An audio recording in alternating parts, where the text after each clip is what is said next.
नाज़रीन, मैं हूं आपकी होस्ट एनिशा और आप देख रहे हैं वीकेंड शाइन विद एनिशा। कैसे हैं आप लोग? ठीक ठाक? मैं भी बिल्कुल ठीक हूं और मेरी दुआ है आप हमेशा हंसते मुस्कुराते रहें, खुश रहें, आबाद रहें और इसी तरह सैटरडे और संडे मेरा लाइव शो देखते रहें, खुश रहें। सुबह सुबह उठ जाया करें सैटरडे और संडे, क्योंकि सैटरडे संडे 2 दिन ऐसे होते हैं कि हमारे शो इस तरह के होते हैं जिससे आप कुछ अच्छा पॉजिटिव सीखते हैं और काफ़ी चीज़ें आपको समझने में आसानी हो जाती है। अच्छा जी, साथ साथ मौसम, कराची का मौसम, मैं कराची में रहती हूँ तो थोड़ी कराची की भी बात कर लेते। कराची का मौसम बहुत मज़े का हो चुका है। हर साल ये होता था कि हम सर्दी का इंतज़ार करते थे कि सर्दी आ जाए, सर्दी आ जाए, और इस बार हमें सर्दी का इंतज़ार बिल्कुल नहीं करना पड़ा। एकदम से ठंडा मौसम आया। लोगों ने जो गर्म कपड़े थे वो निकाले भी नहीं थे, रखे हुए थे अंदर सेफ करके कि अगले साल जब निकालेंगे निकालेंगे, थोड़ा सा आसार नज़र आएंगे सर्दियों के तो फिर कपड़े आ जाएंगे बाहर। पर अचानक से ठंड आई तो लोगों को परेशानी हो गई कि ये क्या, मतलब एकदम से सर्दी आ गई और बाज़ारों में रश लग गई। लोगों ने अच्छे अच्छे अपर शॉल्स और ये सारी चीज़ें लेना शुरू कर दी। इससे हटके जो एक मेन चीज़ है वो ये है कि जब एकदम से कोई सर्दी या गर्मी कोई भी मौसम आता है उसमें आप खाने पीने में एहतियात करें, क्योंकि फ़ौरन जब मौसम चेंज होता है हमारी एक रूटीन बनी हुई होती है, जो गुजरा हुआ मौसम होता है उस रूटीन पे हम खाना, ठंडा पानी या जो भी ले रहे होते हैं, फिर हम एकदम से अगर उस रूटीन से हटते नहीं है तो हम बीमार हो जाते हैं। थोड़ी सी इन चीज़ों को देखें तो यकीनन ये मौसम आप सेहतमंद तंदुरुस्त होकर इंजॉय करेंगे। अब सबसे पहले जो मैं आपको बताने जा रही हूँ, आज हमारे साथ 2 गेस्ट हैं हमारे और दोनों डॉक्टर हैं।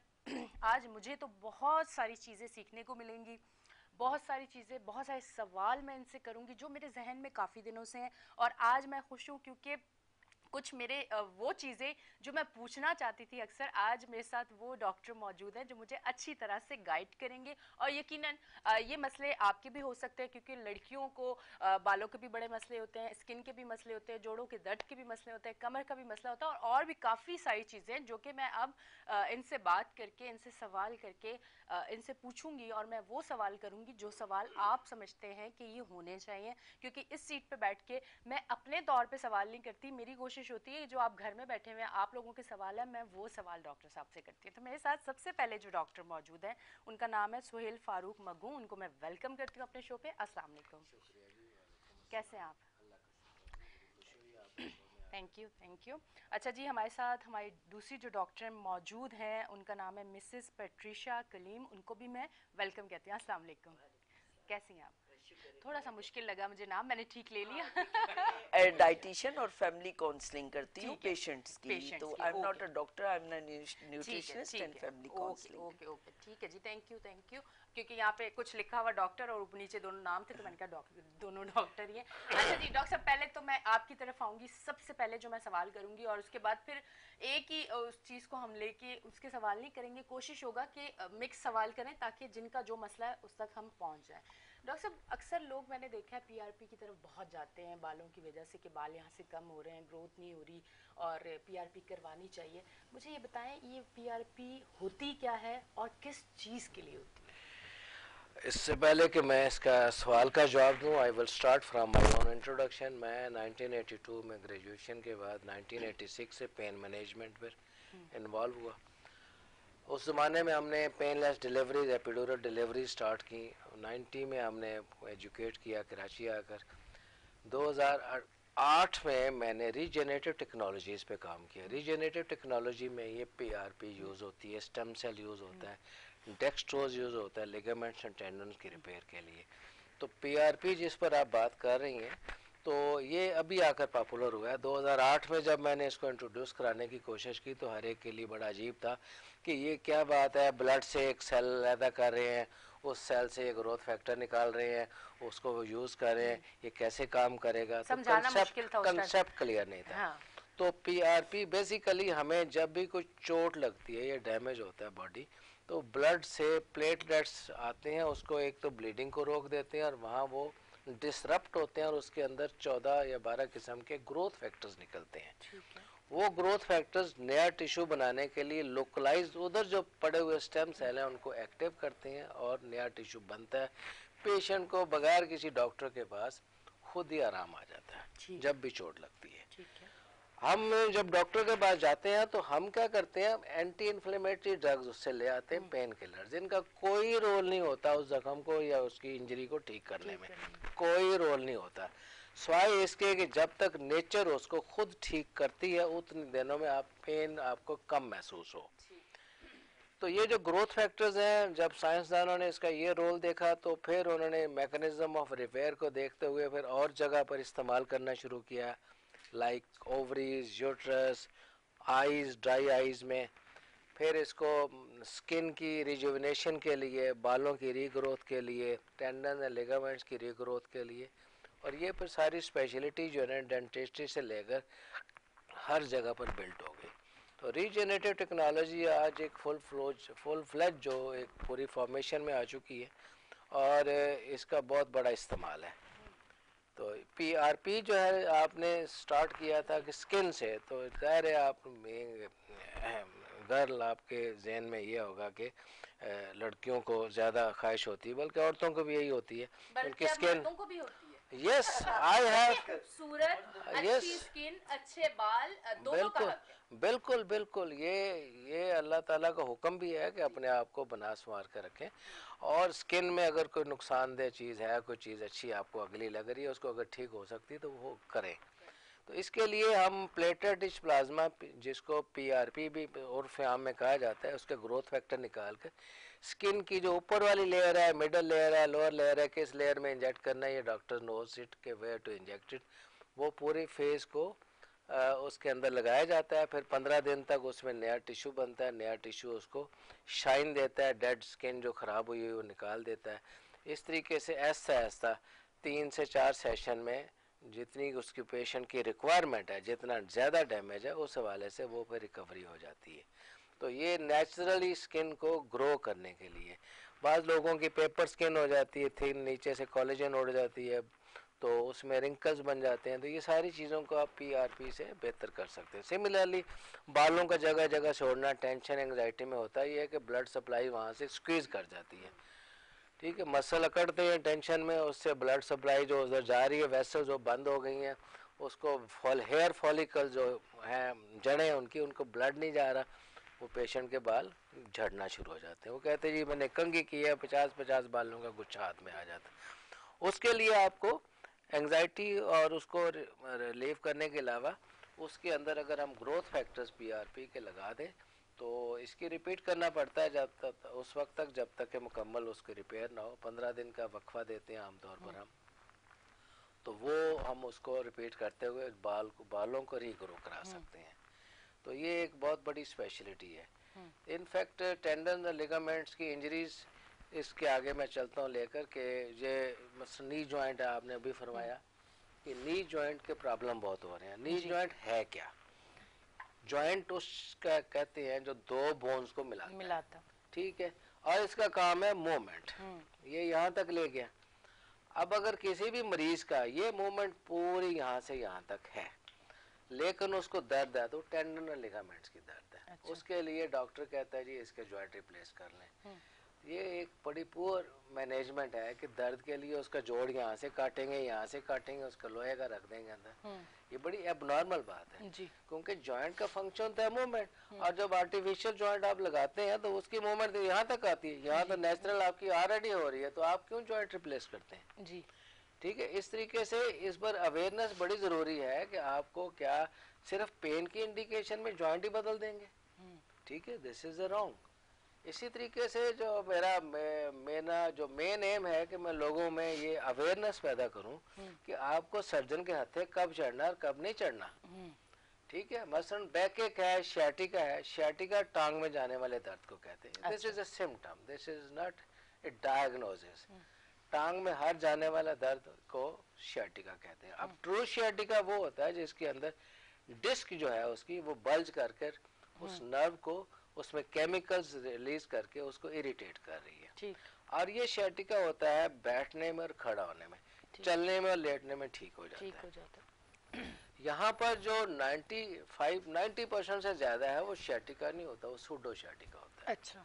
सूडो शियाटिका मीन्स के बैक के वो तमाम लिगामेंट्स, अभी मॉडल नहीं है मेरे पास, उसमें ये समझा सकते थे कि सैक्रोइलियक जॉइंट के लिगामेंट्स, पेरिफॉर्मस के लिगामेंट, इंटरस्पाइनस लिगामेंट, जहाँ जहाँ एक हड्डी दूसरी हड्डी से जुड़ रही है, अगर वो खिंच गई है तो सबकी पेन टांग में कहीं ना कहीं जाती है और वो शियाटिका नहीं होता। लेकिन आपका सर्जन क्या करता है, जब आपकी एमआरआई कराता है तो आपको बताता है कि L4-5 डैमेज है, L5S1 भी डैमेज है, इसकी सर्जरी होनी है। अच्छा, वो क्यों बताता है? 40 साल के बाद जैसे हमारी फेस की झुर्रियां पड़ती हैं, बाल सफेद होना शुरू हो जाते हैं, तो हमारी जो डिस्क है चौथे और पांचवें की, उसमें हाई स्ट्रेस जोन है। अच्छा। और वही डैमेज होना शुरू होता है जैसे हमारी बाल डैमेज, हेयर डैमेज होते हैं या स्किन डैमेज होती है। L4, L5, S1 ये डिस्कें सबसे पहले डैमेज होती है। अगर आपको सियाटिका है या नहीं है, वो डैमेज नजर आएगी। और अगर आप किसी लिगामेंटल इंजरी की वजह से टांग में दर्द जा रहा है, आपका MRI दिखाकर बता दिया कि ये देखो जी ये काली हो गई है डिस्क, और आपका ऑपरेशन होना है, इसके बगैर आप ठीक नहीं हो सकते, तो आप मजबूर होकर ऑपरेशन करा लोगे। अक्सर हमने सुना है कि कमर की जिनको पेन है तो उनको ऑपरेट कहते हैं कि आप वो ऑपरेट करवा लें, कोई और इलाज नहीं है। अच्छा, औरतें इस चीज़ से बहुत ज़्यादा डरती हैं। अक्सर आप प्रेगनेंसी के बाद जिन लोगों को ऑपरेट होता है, उनकी डिलीवरी होती है इस तरह से, तो कुछ अरसे बाद उनको ये कमर का पेन होता है। डॉक्टर साहब इस पे भी थोड़ी सी बात करेंगे और आपसे भी करेंगे। आप दोनों ने, मैंने सवाल करना है, आप दोनों ने अपनी जगह बना लेंगे। बड़ा क्लियर बता रहा हूँ जी कि ये प्रेगनेंसी में बॉडी जो है ना एक शेप चेंज होती है, ठीक है। शेप में हिप्स भारी हो जाते हैं, हाँ। कमर थोड़ी सी पतली हो जाती है और एक एक्यूट एंगल आता है। यहाँ इस तरफ अगर सर है उसका और ये हिप्स हैं तो यहाँ एक एंगल आता है। अच्छा, अब वो जब भी लेटती हैं तो यहाँ नीचे सपोर्ट नहीं रखती। बिल्कुल। अच्छा, डिलीवरी कराने के लिए भी सपोर्ट नहीं रखते, तो वो सपोर्ट में जहाँ पर L5 और S1 के एरिया है वो पट्टे खिंच जाते हैं। अच्छा, वो कहते हैं जी ऑपरेशन में स्पाइनल इंजेक्शन लगा था, सुई लगी थी, उसकी वजह से। हाँ, सुई तो ऊपर लगती है L3 वाले एरिया में। अच्छा, दर्द होता है L4, 5 में जी। ये दो वजह से होता है, एक तो पोस्चर की वजह से कि डिलीवरी के दौरान दरमियान में सराहना या कोई चीज नहीं रखी जाती जो सपोर्ट दे सके। दूसरा ये है कि बेरहम थिएटर असिस्टेंट जो है ना उठाकर फेंकते हैं सर्जरी के बाद जी। इतना ऐसा सुन होता है नीचे वाला, ये एक्टिव होता है। अब एक्टिव और इनएक्टिव एरिया को जब आप उठाकर फेंकेंगे तो वो जो दरमियान में लाइन है वो खिंच जाएगी, जैसे आपने जोर से खींचा, और वो उसकी दर्द सारी उम्र नहीं जाती। और वो जो सारा पेशेंट है वो मेरा पेशेंट है, क्योंकि रीजनरेटिव टेक्नोलॉजी पे पाकिस्तान में मैंने इसको तारफ कराया और मैं इस पे काम कर रहा हूँ। अभी तक और लोग होंगे लेकिन मेरे इल्म में ज्यादा नहीं है इसको। ये जो टेक्नोलॉजी अमेरिका में हैकेट एंड हैमल एक ग्रुप था, उन्होंने शुरू की थी 1930 में। उसके बाद बिल्ड करते करते 1997 में ये एस्टेब्लिश हो गई। पाकिस्तान में मैंने 2008 में जब इसको स्टडी किया तो हमने उनके साथ वर्किंग बनाया और उसके बाद हमने इस पर काम किया। तो जितने भी टेंडन और लिगामेंट इंजरीज हैं आज के दिन में हम इसको रिपेयर कर सकते हैं। सिमिलरली हेडेक है, ये नेक के ऊपर और सर के नीचे एक लाइन है, यहाँ पर नेक के जो लिगामेंट है, मसल्स हैं, उसके जो टेंडन है इससे सर के अंदर जा रहे हैं। अच्छा, वो जब खिंच जाते हैं उसकी दर्द यहाँ यहाँ यहाँ इन जगहों में जाती है। जब भी टेंशन में पेशेंट आता है वो खींचता है, दर्द इधर आती है। और आपका डॉक्टर, आपका फिजिशियन क्या करता है, आपको माइग्रेन की दवाई दे देता है। माइग्रेन की दवाई 20 साल तक खाते रहें, आपको ठीक नहीं होना। ठीक है। अब मेरे पास बहुत सारे पेशेंट्स हैं। मेरा जो सबसे जो पुराना पेशेंट था उसको 23 साल से दर्द थी, पता चला कि ये लिगामेंट उसका बचपन में गिरा था, उसका खिंच के, और जब इसको रिपेयर किया विद इन 3 वीक्स वो ठीक हो गया। अच्छा। इसी तरीके से यहाँ पर स्फीनोपेलेटन गैंग्लियन होता है, वो इरिटेट हो जाता है नज़ले जुकाम वजह से होता है, उसकी दर्द भी ऐसे आती है, नर्व वहाँ से निकलती है। अच्छा। आप 3 दिन तक यहाँ उसको डिसेंसिटाइज करेंगे, वो रिलीव हो जाता है। तो इस तरीके से अल्टरनेटिवली हमें देखना है कि जो कन्वेंशनल सिस्टम में आप लगे हुए कोई और रास्ता भी है कि नहीं है। तो मैं उस सेकंड ओपिनियन पे काम कर रहा हूँ कि जो आप कन्वेंशनली सिस्टम फेल हो जाता है तो हम मरीज के दर जाए। तो मेरी सारी वर्किंग इस पर है। इस पर हमने बायोऑक्सीडेशन पे काम किया, ओजोन पे किया। अब एक डॉक्टर जो एलोपैथिक डॉक्टर है वो सारी चीजों को कैसे मिला रहा है, ठीक है, इसको कहते हैं इंटेग्रेटिव मेडिसिन। इंटेग्रेटिव मेडिसिन क्या है, जहाँ से कोई मसाला अच्छा मिलता है ले ले and cook a nice food. ठीक है। तो हम इंटेग्रेटिव मेडिसिन के डॉक्टर हैं, हम एलोपैथी कर रहे हैं काम, लेकिन हम देख रहे हैं कि अल्टरनेटिव में, कॉम्प्लीमेंट्री में और कैसी स्पेशलिटीज में क्या क्या और चीजें मिल सकती हैं जिससे हम इसको इम्प्रूव कर सकते हैं अपने आउटपुट को। ठीक है, अब मैं आपकी तरफ आती हूँ, आप क्या कहना चाहेंगी? मैंने शो स्टार्ट किया, मैंने काफी एक सवाल किया पर डॉक्टर साहब ने मुझे काफी समझा दिया। अब मैं आपकी तरफ आती हूँ, वरना वो वाली बात बुरी हो जाएगी कि 2 औरतें जब बैठती है तो किसी और को मौका नहीं देती बात करने का, वो बात गलत हो जाएगी। अब मैं आपको भी मौका दे नहीं नहीं, अब मौका मिल गया उनको भी। हमें उस वक्त मिलता है कि जब पेशेंट्स, क्योंकि मैं न्यूट्रिशनिस्ट को देखती हूँ अब और खाने पीने को देखती हूँ, और पोस्चर जैसे डॉक्टर साहब ने कहा कि जैसे ही ऑपरेट ये दर्द, आपका इंजेक्शन कहीं और लगता है लेकिन दर्द बिल्कुल बैकबोन पे जाती है, और बहुत सारी खवातीन का ये मसला होता है। मैं क्योंकि काउंसलिंग उनकी करती हूँ और न्यूट्रिशनिस्ट का उनको खाने पीने का बताती हूँ, क्योंकि सबसे पहले जैसे आपने शुरू शो में कहा कि सर्दियां आ गई हैं और अब खाने पीने जुकाम शुरू हो जाएगा, अब आपको ठंडा पानी नहीं पीना है, किस तरह अपने अपने सॉक्स पहन के रखने हैं, अपने पाँव को अपने गर्म रखना है, अगर पानी में है तो उसको ड्राई करके रखना है, तो आप बहुत सारे जुकाम से, खांसी से, बहुत सारी चीजों से बच जाएंगे। तो हम लोग पेशेंट्स को यही करते हैं कि पहले उनकी काउंसलिंग की जाए कि आप जो इलाज कराने आए हैं वो ये इलाज है, उसका इस तरह इम्पैक्ट पड़ेगा और आपने क्या क्या एहतियात करना है। पोस्चर बहुत जरूरी है। जैसे अब मैं बैठी हूँ तो आप जरा सा भी यूं करके बैठेंगे, थोड़ी देर के बाद अगर आप यूं करके बातें करेंगे तो आपके ऑटोमेटिक दर्द शुरू हो जाएगी। और पोस्चर कैसे आपने उठना है, कैसे बैठना है, ट्रीटमेंट के बाद, ट्रीटमेंट से पहले, और अपने खाना पीना क्या है, हम ज्यादातर इसी पे तवज्जो देते हैं कि इलाज के साथ अपने खाना भी है, अच्छा, अपना पोस्चर भी ठीक करना है कि पेशेंट जब आता है उसकी काउंसलिंग लाजमी होती है ताकि वो हर चीज को प्रॉपर समझ सके, और ये बड़ी अच्छी चीज मुझे लगी। बिल्कुल, इंग्लैंड में, अमेरिका में हर क्लिनिक में आपके काउंसलिंग के पहले काउंसलिंग होती है, फिर डॉक्टर्स के पास जाते हैं। अच्छा, डॉक्टर्स के पास से मिलके दोबारा से डॉक्टर्स जो है वो काउंसलिंग ऑफिसर्स के पास भेजते हैं, आपकी मेडिसिन रिन्यू होती है। अब डॉक्टर्स के पास इतना टाइम नहीं होता, आप मेडिसिन खा रहे हैं, आपको डॉक्टर ने कहा कि भी आपने 3 महीने खाया, बेशक आपने अगर 1 हफ्ता भी खाई है, 1 महीने के लिए डॉक्टर ने कहा है आपने 1 हफ्ता खाई, आपको ठीक हो गया, लेकिन आप वो टेबलेट कंटिन्यूसली ले रहे हैं। अब वो जब ले रहे हैं तो वो आपकी बहुत सारी जगहों पे डैमेज करेगी, क्योंकि आपको जरूरत नहीं है। आपको एक दर्द थी, सर दर्द थी, आपने पेन किलर खाई, आपकी ठीक हो गई, लेकिन आपने शाम को भी दिखाई है, दूसरे दिन भी खा रहे हैं, आपने पूरा कोर्स करना जो डॉक्टर ने कह दिया। नहीं, वो एंटीबायोटिक का कोर्स होता है, लेकिन पेन किलर का नहीं होता। पेन किलर तो वैसे भी कहते ज्यादा नहीं खानी चाहिए, तो पेन किलर से जो है ना आपकी रिपेयर को रोकते हैं। ये जो है ना, क्योंकि inflammation is the base of repair, और एंटी इन्फ्लेमेटरी ड्रग्स जब लेते हैं तो आपकी इन्फ्लेमेशन को वो रोकने से आपकी रिपेयर की पावर कम हो जाती है। फिर हम आगे चलते हैं कि न्यूट्रिशन से बात चली हमारी, तो ये जो कॉमन हर एक को, अडल्ट को आप कैल्शियम दे देते हैं जी। कैल्शियम हमारी जरूरत नहीं है, किसी को कमी नहीं होती। आज तक मैंने 40 साल की प्रैक्टिस में मैंने कैल्शियम जितना टेस्ट कराया कभी किसी का कम नहीं हुआ एडल्ट में। ये लैक्टेटिंग मदर्स, ठीक है, प्रेगनेंसी में और ग्रोइंग चिल्ड्रन में इसकी जरूरत होती है। इसके अलावा जितना दिया जाता है वो फजूल है। ये जो हड्डी है हमारी, ये हड्डी 3 चीजों से बनती है, कैल्शियम, मैग्नीशियम एंड फास्फोरस, ठीक है। मैग्नीशियम जो है वो कैल्शियम को सिमट करता है, कैल्शियम रेत है। अगर मैग्नीशियम बॉडी में नहीं है तो रेत वो बाहर निकलना शुरू हो जाती है। आप ऊपर से और रेत दे रहे हैं, कैल्शियम दे रहे हैं, वो सारी आपकी वेसल्स में इकट्ठी होती जा रही है, आपका ब्लड प्रेशर शूट करेगा, आपको हार्ट अटैक्स होंगे, आपको फालिज होगा, आपको ब्रेन में ब्लड सप्लाई कम हो जाएगी, तो ये आपका स्टोन में बनेंगे। तो ये सारी फालतू कैल्शियम जो है ना मेडिकल कंपनियों के प्रेशर से लिख रहे होते हैं लोग ना, या इसकी कोई उन्होंने छानबीन नहीं की।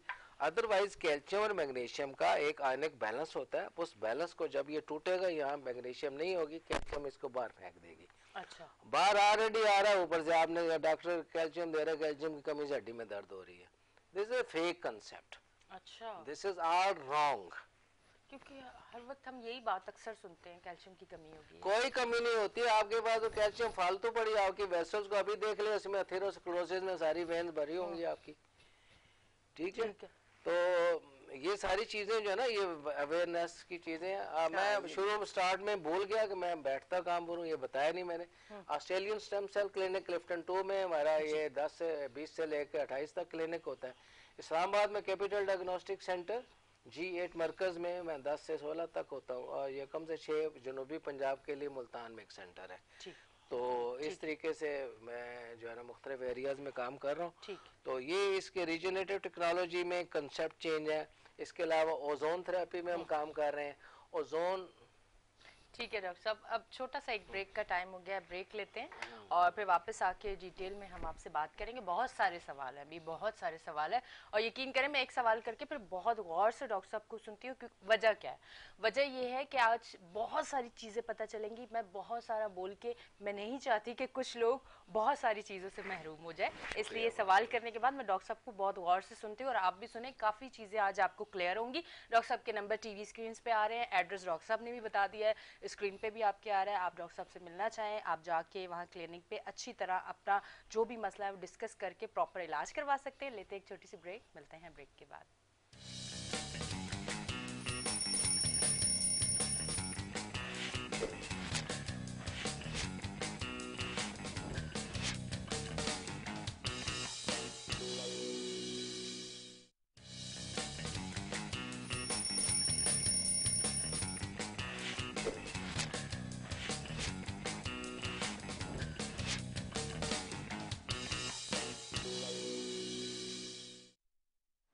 वेलकम बैक जी नाजरीन, हम ब्रेक से वापस आ चुके हैं और आप देख रहे हैं हमारा शो वीकेंड शाइन विद एनीशा। आप सोच रहे होंगे ये बार बार यूं क्यों करती है। मैं यूं इसलिए करती हूँ कि जब अक्लमंद समझते नहीं है तो मैं उनको समझाती हूँ कि इसको बंद करना होता है, मैं बात कर रही हूँ।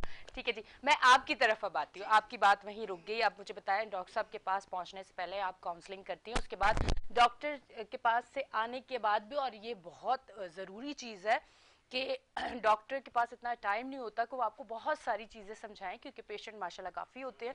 तो ये बड़ी अच्छी चीज़ है। इसके हवाले से और भी आप चीज़ें बता रही थी, वो बताएं। देखिए, काउंसलिंग यहाँ पे कॉन्सेप्ट बहुत कम है, या उन्हीं को कराते हैं जिनको ड्रग एडिक्ट होते हैं, या फैमिली काउंसलिंग्स भी यहाँ पे ज़्यादातर मैंने देख पाकिस्तान में बहुत ज़्यादा ड्रग जो अब्यूज़ है उन पे काउंसलिंग होती है, लेकिन ये बिल्कुल रॉन्ग है।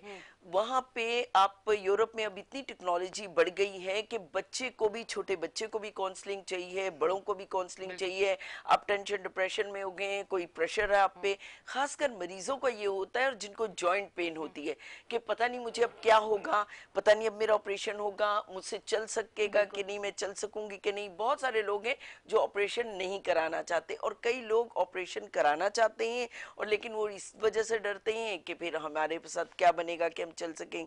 और बेहतर ये होता है कि कोशिश करते हैं कि अगर ऑपरेशन के बगैर अगर उनका अच्छा एक ट्रीटमेंट हो जाता है और उससे वो चलना भी शुरू कर देते हैं, उसके साथ काउंसलिंग हम इसलिए करते हैं कि ताकि उनको सारा सिनेरियो बता सकें कि आपके साथ क्या प्रॉब्लम है, आगे क्या प्रॉब्लम होगा, अपने खाना पीना कैसे है, अपना पोस्चर कैसे बनाना है। पोस्चर हमारे लोग ज्यादातर नहीं बताते हैं कि अपने सोते में, जैसे एक आम बच्चा है या बंदा है या औरत है, जब सो रहे हैं एकदम उन्होंने करवट बदली या उठ के एकदम चप्पल पहनी तो आपने देखा, कहेंगे ओह मेरी बैक में दर्द। आपने देखा होगा एक इश्तिहार आता है तो वो दिखाते हैं कि जी मेरे बैक में दर्द है। तो वो अगर हम उन्हीं पेशेंट्स को जिनको पेन होती है, हम उनको बताएं कि किस तरीके से आपने बेड पे से उठना है, बेड की आपकी हाइट क्या है। कई दफा ये होता है कि बेड की हाइट बहुत कम होती है और लोग उस पर सो रहे होते हैं, जब वो उठते हैं तो उनका पोस्चर खराब हो जाता है, वो उठते ही उनको दर्द शुरू हो जाती है। अब हम उनको काउंसलिंग करते हैं कि पहले, सबसे पहले मैं क्वेश्चन ये करती हूँ कि आपका जो बेड है जिस पे आप सो रहे हैं उसकी हाइट क्या है। हाइट क्या? अगर तो उसकी हाइट इतनी होगी कि आप जब उठते हैं तो उनके पांव बिल्कुल ऐसे जमीन पे लगे और वो फिर बैठे, और फिर जब उठे दोनों पांव को एक साथ ही ज्वाइन करके और वो 1 सेकंड के लिए खड़े हों और फिर उसके बाद स्टेप लें। क्योंकि जब पेन होती है, जिन लोगों को आपने देखा वो यूं करके उठते हैं, एक पांव टांग टेढ़ी की होती है। नहीं, मैं देखती क्या हूं, मुझ पे गुजरती है। तो ये इसलिए कह रही हूं डॉक्टर साहब से बहुत सारे सवाल तो करने हैं। मैं खड़ी होके बता सकती हूँ कि किस तरह करते हैं, लेकिन ये है कि अपने दोनों स्टेप्स लेने हैं, दोनों पांव एक साथ रखने हैं और फिर आपने यूं हाथ रख के और फिर आपने खड़े होना है। जिनको पेन होती है उनके लिए बहुत जरूरी है कि आप हाथ रख के होल्ड करके किसी चीज को फिर आप खड़े हों, और उससे आपको, और फिर जब चलें तो फिर एक स्टेप लें और उसके बाद चलना शुरू करें। आप देखेंगे कि आपकी पेन में बहुत ज्यादा रिलीफ आएगा और आपको बहुत चीजें, आप जब बैठे तो बैक पे हमेशा यूं बैक पे स्ट्रेट करके बैक बैठे, टर्न करके नहीं बैठे। फिर आपने जब भी किसी को कोई चीज उठानी है नीचे से, तो जब यूं करके उठाते हैं तो कोशिश करें कि आपने यूं करके उठानी है, अगर नहीं उठानी तो आपने बिल्कुल दोनों पांव से नीचे बैठना है, टर्न नहीं करनी अपनी बैक, और नीचे बैठ के और फिर चीज उठानी है। उसके खास पोस्चर्स होते हैं, मूविंग एंड हैंडलिंग। यहाँ पे मूविंग एंड हैंडलिंग, इवन जो बड़े बड़े लोग मूविंग एंड हैंडलिंग करते हैं चीजें, उनको भी यही सिखाया जाता है, लेकिन जो चीजें उठाते हैं उनको चुक पड़ जाती है। तो ये चीजें हम काउंसलिंग में बताते हैं और ट्रीटमेंट के बाद भी बताते हैं। और फिर खाने पीने में, खाना पीने किचन में ही बीमारी है। जैसे आपने कुछ खा लिया तो आपको फूड पॉइजन हो गया, तो आप पूछेंगे कि भी क्या हो गया जी, वो फूड खा लिया कुछ तो वो पॉइजन हो गया। तो उससे ये है कि पेन मैनेजमेंट के साथ आप पेन रिलीफ करने के लिए आपने ऐसे फ्रूट्स, ऐसी डाइट, हम डाइट प्लान बना के देते हैं जिससे उनकी पेन जो है रिलीफ होती है और उनको पोस्चर से भी और डाइट से भी फर्क पड़ता है। इवन के ब्लड प्रेशर के पेशेंट्स हमारे पास आते हैं और शुगर के, हम उनको इतनी अच्छी डाइट प्लान बना के देते हैं कि वो खाते पीते एंजॉय करते हुए ब्लड प्रेशर और शुगर बिल्कुल नॉर्मल रखते हैं। तो हमारा एम यही है कि ब्लड प्रेशर और शुगर के पेशेंट्स को हम नॉर्मल रखें, उनका ब्लड प्रेशर बढ़ने ही ना दें और ना शुगर बढ़ने दें। ठीक है डॉक्टर साहब, एक मैं और भी काफ़ी सारे सवाल करूंगी, पर आपसे मेरी ब्रेक में बात हुई थी, बल्कि शो पे ऑन एयर होने से पहले बात हुई थी कि जिन औरतों के बच्चे नहीं होते, आपने मुझे बताया कि एक ट्रीटमेंट मैं करता हूँ। मैं उस टाइम ज़्यादा नहीं समझ सकी इस वजह से, क्योंकि मैं कैमरे वो अपने माइक वगैरह लगाने में लगी हुई थी। पर ये बहुत ज़रूरी चीज़ है, क्योंकि बहुत सारे ऐसे कपल्स हैं जिनकी औलाद नहीं हो रही और वो चाहते हैं कि हो। अच्छा, ना होने की वजह और ट्रीटमेंट करने के बाद क्या ऐसी चीज़ होती है कि औलाद हो जाती है, ये थोड़ा सा बताएं डॉक्टर साहब। जिस सब्जेक्ट पर हमने काम किया था, प्रोफेसर साद राना इस्लामाबाद में अभी फौत हो गए, तो मैं उनके वहाँ ब्लू एरिया में बैठता था। तो वहाँ हमारे पास दो जो मेन पेशेंट हमने जिस पे स्टार्ट लिया था, एक का था ओवरीज में ओवुलेशन, यानी अंडा निकलने की पावर नहीं थी। उसके लिए अमेरिका में काम हो रहा था कि PRP को खास मिकदार में तैयार करके, तो अंडर अल्ट्रासाउंड गाइडेंस ओवरी में हमने इंजेक्ट किया। और फिर वो पेशेंट जो थी वो स्पॉन्टेनियसली प्रेग्नेंट हो गई, और फिर हमने और काफ़ी सारे केसेस किए इसी तरीके से। ये मतलब ये वो है जहाँ पर डेड लॉक लगता है IVF के कंसल्टेंट का। उसके बाद हमने एक केस था जिसके IVF के 3-4 प्रोसीजर हुए। तो यूट्रस के अंदर एक थिक वॉल बनती है जिसको एंडोमेट्रियम कहते हैं, जिसके अंदर उस जमीन में अंडा ठहरता है। अच्छा। और अपनी खुराक लेता है, फिर उसको प्लेसेंटा बनता है और पूरा बच्चा बनता है। तो वो जो एंडोमेट्रियम है, जब तक उसका साइज 7 मिलीमीटर तक ना आए तो वो उसमें बच्चा नहीं ठहर सकता। तो वो इसको कहते हैं एंडोमेट्रियल हाइपोप्लेजिया, यानी वो साइज उसका कम है। उसके अंदर भी हमने PRP इस्तेमाल किया और यूट्रस की एंडोमेट्रियम ग्रो की, और पेशेंट जो है वो बगैर किसी इनफर्टिलिटी के प्रोसीजर के वो भी प्रेग्नेंट खुद हो गया। तो अब उधर उन 2 सेंटर्स के साथ बाकी सेंटर्स में भी ये मैसेज चले गया। तो अभी पाकिस्तान में जो स्टार्टिंग पॉइंट है वो मैंने लिया था, और अब ये बहुत सारी जगह पे हो रहा है। ये IVF वाले लोग अब कर रहे हैं। इसी तरीके से हम लोग कोशिश करते हैं, जो टेस्टिकल्स की हाइपोस्पर्मी है, इसके अंदर भी टेस्टिकल्स में ग्रोथ फैक्टर लगा रहे हैं। ये रिसर्च पर ही अभी अमेरिका में भी हम भी अपनी ट्रायल कर रहे हैं। तो ये बहुत सारे सब्जेक्ट्स हैं जिनको जो खाली पड़े हुए हैं। अभी आगे चलता हूँ मैं ओजोन एंड बायो ऑक्सीडेशन पे। ये ओजोन बायो ऑक्सीडेशन जर्मन और रशियन टेक्नोलॉजी में मेन स्ट्रीम पर है। अच्छा। अमेरिका में भी हो रहा है। इस पर जिसने रिसर्च की थी उसको नोबेल प्राइज के लिए नॉमिनेट किया था, डॉक्टर चार्ल्स फार। तो ओजोन पर हमने कैंसर के पेशेंट से लेके हर किस्म की वायरल डिजीजेज में, लिवर डिजीजेज में, लिवर जिनके पेट में पानी आ जाता है, वो हमने काफ़ी सारा काम किया with almost more than 80% success rate. अच्छा, ठीक है। तो उसके अंदर ये होता है कि जो ओजोन या बायोऑक्सीडेशन है, ये इसका ओ रेडिकल एक बनता है, फ्री रेडिकल। ये किलिंग रेडिकल होता है जो एबनॉर्मल सेल को, virus, bacteria, fungus, cancer cell, इनको मारता है। और हेल्दी सेल को कुछ नहीं कहता, क्योंकि उसके ऊपर एक लेयर होती है काइनेज एंजाइम सिस्टम की। अच्छा। उसमें वो शील्ड की वजह से हेल्दी सेल को कुछ नहीं होता, और बाकी अनहेल्दी सेल जो है ना वो हेल्दी हो जाते हैं। और जो नुकसान वाले वायरसेस हैं, हमने कोरोना में भी काफी काम किया। अच्छा। तो वो जो है ना मर जाते हैं। इस तरीके से आपकी जो है ना ये आपकी रिकवरी हो जाती है। तो ओजोन से हमने, जैसे किसी का बुखार नहीं उतर रहा, हर किस्म की एंटीबायोटिक दे दिया, आप समझ लें कि ये वायरस है। ठीक है। उसको फिर हम बायोऑक्सीडेशन ओजोन पे ले जाते हैं। तो जो वहाँ भी हमें डेड लॉक लगता है, तो वहाँ या स्टेम सेल यूज होता है, या बायोऑक्सीडेशन या ओजोन थेरेपी। इसके अंदर फिर हम 1 कदम 2 कदम आगे निकल जाते हैं उसको रिकवरी के लिए। तो इस पर बहुत बड़ा काम दुनिया में हो रहा है और पाकिस्तान में हमने अपने सेंटर्स में इंट्रोड्यूस कराए। बल्कि इसका एक इफेक्ट तो ओबेसिटी में भी है कि जब आप इसको ओजोन को इंजेक्ट करेंगे पेट में, जहाँ पर से फैट निकालनी है, तो फैट के सेल जिसके अंदर ऑयल पड़ा हुआ है उसकी वॉल जो है ना वो बस्ट कर जाएगी। वो बस्ट करेगी तो ऑयल लीक कर जाएगा, लीक करेगा तो ऑयल जो है वो सॉल्युबल फॉर्म में आएगा। सॉल्युबल फॉर्म में आएगा तो वो वाटर जो है ना जो वहाँ पड़ा हुआ है इंटरस्टिशियल स्पेसेस में, वहाँ से लिम्फेटिक सिस्टम के जरिए होता हुआ किडनी से बाहर चले जाएगा। या आपके यहाँ इकट्ठा हो जाएगा अगर आप आधा घंटा एक्सरसाइज नहीं करते। तो उसके लिए मैंडेटरी होता है कि आप पानी ज़्यादा पिए और थोड़ी सी एक्सरसाइज करेंगे, वहाँ से ऑयल निकले, ये ना हो किसी और जगह इकट्ठा हो जाए। इसी टेक्नोलॉजी में ये जो लेज़र टेक्नोलॉजी भी इसी पे काम कर रहे हैं, ओजोन पे भी यही मेन ऑफ एक्शन, यही मोड ऑफ एक्शन यही है। इस तरीके से एक अल्ट्रासोनिक कैविटेशन है वो भी हम करते हैं कि अल्ट्रासोनिक बम्बार्डमेंट करके तो सेल वॉल को ब्रेक करते हैं। सेल वॉल ब्रेक हुई, उसमें जो ऑयल पड़ा हुआ बाहर आ गया। वो बाहर आ गया, लिम्फेटिक सिस्टम जो होता हुआ आपने थोड़ी बहुत एक्सरसाइज की, मसाज किया, वो आपकी बॉडी से बाहर चले गया। तो इन चीज़ों पे बहुत ज़्यादा काम हो रहा है, हम भी कर रहे हैं। और क्योंकि मेन थीम मेरा ये है कि लोग ये ना समझेगा हकीम की तरह यार काम कर रहे हैं, तो रीजनरेटिव टेक्नोलॉजी के साथ तो ये जो इंटेग्रेटिव मेडिसिन में तो आपको सारे काम करने हैं। जहाँ जहाँ से जिस मरीज़ को कोई फ़ायदा नहीं हो रहा तो कई और टेक्नोलॉजी है उसको लेकर आए, उसको बेनिफिट दें। हमारा हम तो एलोपैथी के गुलाम नहीं है कि उन्होंने जो कह दिया वही करना है। जहाँ से जो चीज़ बेहतर मिल सकती है, ये जर्मन में और रशिया में बहुत ज़्यादा ओजोन पे और बायो ऑक्सीडेशन पे काम हो रहा है। अमेरिका में इसको 97 में एक्सेप्ट किया। अभी वहाँ सेंटर्स हैं, वहाँ पे बहुत सारे सेंटर्स हैं जो इस पे काम कर रहे हैं।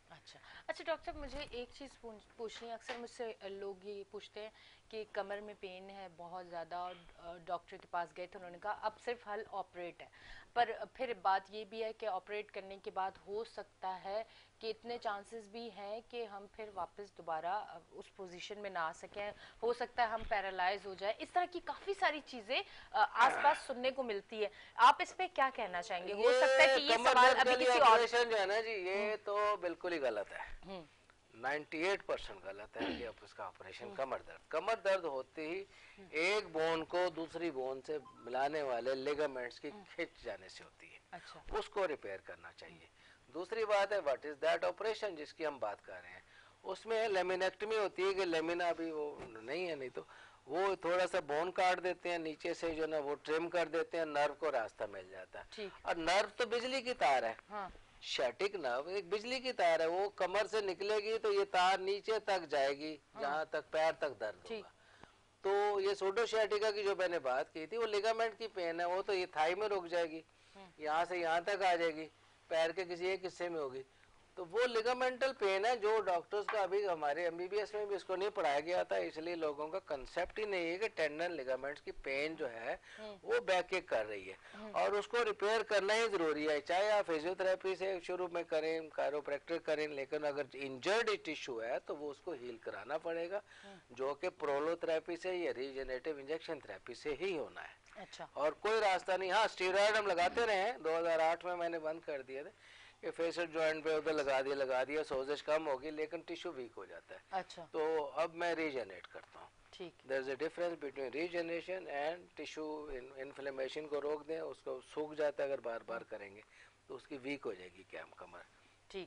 बाज इंडिकेशन में हम करते हैं, लेकिन यूजुअली मैं नॉर्मली इसको रिपेयर करता हूँ ज़्यादा से ज़्यादा। ठीक है। अच्छा, मतलब ये सवाल करने का मेरा मकसद ये था कि हो सकता है कि काफ़ी लड़कियों की पेन है कमर में और मैंने काफ़ी लोगों को देखा भी है कि ऑपरेट का कहा गया है, तो मैं तो खुद बहुत डरती हूँ सुन के, तो आज तो कंफर्म हो गया कि ऑपरेट नहीं करवाना चाहिए। 98% बिल्कुल गलत नहीं है जी। ये जो है ऑपरेशन तो इसलिए जाता है कि नर्व जो है ना नीचे जा रही है, उस नर्व की वजह से उस पर दबाव इतना ज्यादा आ गया या केमिकल ऐसे रिलीज हो गए हैं कि टांग पूरी की पूरी सुन्न हो गई है, ठीक है, या टांग पतली होनी शुरू हो गई, या पैर लटक गया, या पेशाब का कंट्रोल खराब हो गया। ये वो इंडिकेशन है जिसमें सर्जरी इसकी होती है। अदरवाइज इसकी जो कन्वेंशनल सिस्टम है, खुद 1.5 महीने में 3 महीने में तो मरीज खुद ठीक हो जाता है बगैर किसी डॉक्टर के पास जाए। अच्छा, इसके लिए पहले जमाने में लोग कराते थे कंप्लीट बेड रेस्ट कि 3 महीने लेट जाओ। That's also a wrong concept. आप जब तक बैक को हिलाते जुलाते नहीं रहेंगे, टिश्यू को ब्लड सप्लाई नहीं जाएगा तो हीलिंग नहीं होगी उसको। ठीक है, तो उसको आपने प्रॉपर एक प्लान तरीके से मूवमेंट देनी है ताकि आपके मसल्स एक्टिव रहें, लिगामेंट टेंडन को ब्लड जाए और वो रिपेयर होना शुरू हो। ठीक है। अच्छा डॉक्टर साहब, अक्सर मैंने सुना है कि आधे सर में दर्द है और बड़ा शदीद दर्द है, मतलब मैंने पूरे सर का दर्द तो मुझे होता है, पर ये वाली चीज़ मैंने सुनी है, अल्हम्दुलिल्लाह, अल्लाह का शुक्र है कि मेरे साथ कभी भी नहीं हुआ।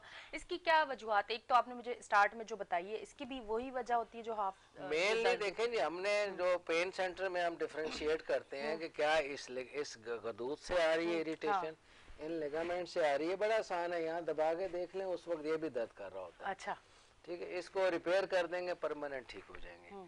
फिर या इस गदूद को सुन करेंगे 3-4-5 दिन तक, डिसेंसिटाइज कर देंगे तो परमानेंट ठीक हो जाता है। वो जो नहीं ठीक होता वो फिर फिजिशियन का रोल है, वो अपना क्या करता है, न्यूरो फिजिशियन इसको लेकर, या इंट्राक्रेनियल जो ब्रेन के अंदर कोई ट्यूमर बना के और चीज़ बनी वो इन्वेस्टिगेट करता है तो और बात है। लेकिन ये खामखा के टेस्ट नहीं कराने चाहिए। ब्रेन के अंदर कुछ भी होगा ना, उसको लोकलाइजिंग साइन होगा। लोकलाइजिंग साइन ही होता है कि मसलन ब्रेन के उस टिश्यू में जहाँ से अंगूठे की सप्लाई आनी है, अच्छा। इस जगह पर सपोज वो जगह है और उसकी सप्लाई कंट्रोल होती है अंगूठे में, तो यहाँ अगर वो ट्यूमर आ गया तो सिम्टम अंगूठे में दे रहा होगा। अच्छा, ठीक है। अब अगर लोकलाइजिंग साइन हमें कहते हैं कि उसने लोकलाइज कर रहा है कि उधर जा रहा है, तो फिर तो आप MRI कराएं, टेस्ट कराएं, क्या हो गया क्या नहीं हो गया। खाली अननोन वजूहत पर MRI में आप क्या ढूंढना चाह रहे हैं? बेतहाशा जो अनवांटेड MRI हो रहा है, मतलब ये है कि आउट ऑफ 100 मेरा नहीं ख्याल कि 10 से ज्यादा रेगुलर जरूरत पड़ती हो। 90 से 90 जो है ना, या तो हमारे जैसे डॉक्टरों को पैसे देकर कराए जाते हैं कि जी आप टेस्ट कराएं, भेजें, हमें पैसे देंगे। ठीक है, या मरीज खुद ही कॉन्शियस होकर अंग्रेज बनता है, इंटरनेट के ऊपर आधा डॉक्टर बन जाता है और कहता है MRI तो कराइए, कुछ देखिए, कुछ डॉक्टर साहब आज आप क्या खा के हैं मुझे बताएं? आज आप बहुत सच बोल रहे हैं। मैं सच कह रही हूँ। बहुत सारे डॉक्टर आपसे नाराज होने वाले हैं। सच बहुत बिटर है और इसको कहते हैं बिटर ट्रूथ, बहुत कड़वा सच। मैं अपने आप को बागी डॉक्टर कहता हूँ। मैं सिस्टम के खिलाफ, जो सिस्टम नुकसान दे रहा, मैं उसके बड़ा सख्त खिलाफ हूँ। अननेसेसरी सर्जरी के खिलाफ हूँ, अननेसेसरी इन्वेस्टिगेशन के खिलाफ हूँ। ये जो घुटना है, आपको हाथ से पता चल जाता है कहाँ कहाँ डैमेज है। ठीक है, चलो बहुत किया तो एक सादा एक्सरे इसलिए कराते हैं कि बोन की कंडीशन क्या है, वो भी मरीज को सेटिस्फाई करने के लिए कि मरीज के सर पे नो एक्सरे सवार हो जाता है। ठीक, वो कहता है जी मुझे दिखाएंगे तो मुझे समझ आएगा। अदरवाइज ये दर्द हो रहा है, सामने लिगामेंट पड़ा हुआ है, उसको डायग्राम में यहाँ से भी समझा देते हैं, इधर से भी समझा देते हैं, वो दर्द भी कर रहा होता है। ठीक है, अगर कोई आसमानी चीज चाहिए, वो बहुत उसको नखरा है कि जी मुझे बहुत इन्वेस्टिगेशन की जरूरत है, मैं उस पे आएगा तो फिर पता चलेगा। फर्ज किया आपकी कमर में दर्द है और एक्सरे कहता है नॉर्मल, इसका मतलब है आप झूठ बोल रहे हैं। झूठ बोल रहे हैं, या एक्सरे झूठ बोल रहे हैं। हाँ, ठीक है। सिमिलरली बहुत सारे डिजीजेज हैं, स्किन के नीचे जो नर्व्स हैं, जिसका अभी तक कंसेप्ट नहीं था। एक साइंसदान था न्यूजीलैंड का, लेफ्ट ऑफ, उसने इसको इजाद किया कि स्किन के नीचे वाली नर्व्स इरिटेट हो जाती हैं, सूज जाती हैं। अच्छा, नीचे पड़े हुए लिगामेंट बिल्कुल ठीक होते हैं, दबा दबा के देख रहे होते हैं, कोई दर्द नहीं। तो उन नर्व्स को जब हमने ट्रीटमेंट किया साइंसदानों ने, तो खाली ग्लूकोज के इंजेक्शन लगाने से उसको ब्लॉक करके 2-3 दफा हफ्ते के वक्फे से टोटल रिकवरी हो गई। तो ये लेफ्ट ऑफ टेक्निक 2004 में अमेरिका में एस्टेब्लिश हुई है। मैं I am the only person जो इस पर काम कर रहा है। ठीक है, ऐसे ये पट्टे अकड़ जाते हैं यहाँ पर, स्किन के नीचे पहले नर्व डैमेज होती हैं। अच्छा। फिर जाकर पट्टों को न्यूट्रिशन नहीं जाती, रिट्रोग्रेड कंडक्शन की वजह से, तो न्यूट्रिशन नहीं जाती, वो उसमें ट्रिगर पॉइंट बन जाते हैं, हाथ लगाते हो तो दुख रहा होता है। तो उसको सिंपल ट्रीटमेंट, अच्छा मसाज, कोई दवाई नहीं खानी, दवाई काम ही नहीं करती इन जगहों पर। अच्छा मसाज करें बहुत स्ट्रॉन्ग तेल से, ठीक है, वो उससे ट्रिगर पॉइंट 1 हफ्ते में ठीक हो जाते हैं। दूसरा तरीका जो बैक में, ऊपर बैक में खास तौर पर या हिप्स के अंदर साइड पे मसल अकड़े होते हैं और बड़ी शदीद दर्द कर रहे होते हैं, बैक एक में भी, तो आप एक बाल लें जो उछलने वाली रबड़ वाली बाल होती, वो आप अपनी कमर के और की बॉडी के दरमियान रखें और उसको ऐसे ऐसे घुमाएं, जोर दें, तो उस पर जब प्रेशर आता जाएगा वो ट्रिगर पॉइंट ऐसा ऐसा खुलता जाएगा। विद इन 1 वीक आपको डॉक्टर के पास जाने की जरूरत नहीं है। पेन किलर तो सोल्यूशन ही नहीं है। और अगर आपको पेन किलर को खाना है तो ज्यादा से ज्यादा पैरासीटामोल खा लें, दैट्स इट। वो चाइना की बनी हुई और अंग्रेज की बनी यहाँ की एक ही जैसी है। अच्छा डॉक्टर साहब, अक्सर हम लोगों का कॉन्सेप्ट है कि कोई भी कहीं भी कोई तकलीफ हो रही है हम पेन किलर फौरन, मतलब हम सोचते समझते नहीं है, हम खा लेते हैं। और कुछ लोग तो रूटीन में स्टार्ट ही रहती है उनकी पेन किलर, क्योंकि उनको रहता है अक्सर पेन कहीं ना कहीं किसी ना किसी जगह। ये हमारी सेहत के लिए कितना अच्छा और कितना बुरा, ये बहुत ही बताएं। बुरा है जी। बात ये है कि रिमूव द काज, पहला ही बात ये है। आपका पट्टा खिंचा हुआ है, उसको आराम दें। आपका पट्टा खिंचा हुआ है, उसका मसाज करें, उसकी ब्लड सप्लाई ठीक करें, ठीक है, उसकी मूवमेंट करें, ऐसा ऐसा ठीक हो जाएगा। कुदरत ने आपके अंदर वो सारा निज़ाम दिया हुआ है जो आपका पेन किलर उस निज़ाम को दरम बरम कर देता है। अच्छा। कोई भी डॉक्टर इस बात पे इनकार नहीं कर सकता कि हमारी बॉडी की रिपेयर इन्फ्लेमेशन से है। इन्फ्लेमेशन मीन सोजिश। अगर एक्स्ट्रा ऑर्डिनरी सोजिश हो गई है तो फिर तो एंटी इन्फ्लेमेटरी ड्रग्स देनी पड़ती हैं थोड़े दिनों के लिए, लेकिन नॉर्मली जो इन्फ्लेमेशन यानी सोजिश है ये रिपेयर का अहम पार्ट है। अब जैसे हम कहते हैं कि ये पेशेंट स्टेरॉयड ले रहा है, इसका जख्म तो ठीक ही नहीं होना, इसलिए कि स्टेरॉयड जो एंटी इन्फ्लेमेटरी ड्रग्स हैं, और जब एंटी इन्फ्लेमेटरी आप हाई डोज पे दे रहे हैं तो आपके जख्म नहीं ठीक होंगे। इसी तरीके से शुगर है, इसका अच्छा कंट्रोल आपने नहीं किया तो प्राइमरीली आपको एक्सरसाइज प्लान करनी चाहिए, न्यूट्रिशन देखनी चाहिए, स्टार्चेस कम करने चाहिए। ये स्टार्चेस कार्बोहाइड्रेट्स हैं, ये इंसुलिन रेजिस्टेंस पैदा कर रहे हैं बहुत ज़्यादा। अच्छा। इंसुलिन रेजिस्टेंस क्या होती है कि आपका जो बॉडी है इंसुलिन उसको ग्लूकोज को जो बना है खुराक में स्टार्चेस से वो लेके घूम रही है और हर सेल अपना दरवाज़ा बंद कर देता है, जी मेरे पास जगह नहीं है, वो लाकर फिर पेट पे इकट्ठा कर देता है। ठीक है, अब वो स्टार्च इतना ना आए तो वो के लिए अब नया कंसेप्ट आया है कि आप बेशक खुराक यानी कैलोरीज पूरी करने के लिए आप उनको ज़्यादा ऑयल दें, अच्छा। एनिमल फैट दें, मक्खन दें, देसी घी दें, और ये कैलोरीज उसकी पूरी हो जाएंगी।